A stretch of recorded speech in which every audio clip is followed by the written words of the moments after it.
حتیٰ کہ دشمنوں نے آپ کی سچائی کا اقرار کیا، دیانتداری کا حالت تھی کہ دشمن اپنی امانتیں آپ کے پاس رکھ رہا ہوں۔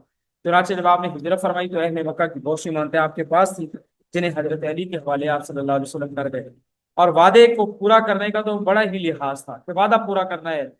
ٹھیک ہے، صلح حدیبیہ میں جو شرطیں پائی گی آپ ان پر سختی سے قائم رہے۔ بعض مظلوم مسلمانوں کی قابل رحم حالت دے کر آپ نے پھر بھی وعدہ خلافی نہیں کی۔ حضرت ابو جندل صحابی تھے، وہ جب صلح حدیبیہ کی شرائط لکھی جا رہی تھی تو وہ فوراً آگے زنجیروں میں جکڑے ہوئے۔ آپ نے فرمایا دیکھو میں ایگریمنٹ کر چکا ہوں ان کے ساتھ، اللہ آپ کے لیے آسانی فرمائے۔ ٹھیک ہے، وعدہ وفا کرنا۔ اسی طرح حضرت حذیفہ اور ان کے والد حضرت یمان جو کہ مسلمان ہو چکے تھے، جب غزوہ بدر تھا ایک دن جس وقت ہو رہا تھا، تو اس وقت مشرکین نے ان دونوں کو پکڑ لیا اور ان کو کہا کہ ہم اس شرط پہ آپ کو چھوڑیں گے آپ جا کر حضور کا ساتھ نہ دیں، جنگ میں شرکت نہ کریں۔ انہوں نے کہا ٹھیک ہے، یہاں ہم ہی بھرلی وہاں گئے، جا کے حضور کو بات بتائی۔ حضور نے فرمایا دیکھو اگر تم ان کو کہہ آئے ہو کہ ہم جنگ میں شرکت نہیں کریں گے تو وعدہ پورا کرو۔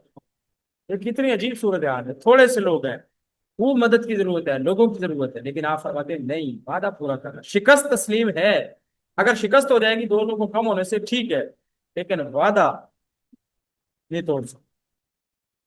تیسرا آپ نے ایک شخص کے ساتھ تجارت کا معاملہ کیا، اس نے کہا آپ یہاں بیٹھے میں آ رہا ہوں، آپ 3 دن بیٹھے رہے، وہ آیا نہیں، 3 دن کے بعد یاد آتا انہوں نے فرمایا اللہ کے بندے خیال کرو، آپ مجھے یہاں بٹھا گئے ہو تو میں انتظار کر رہا۔ 3 دن تک وہیں بیٹھے رہے۔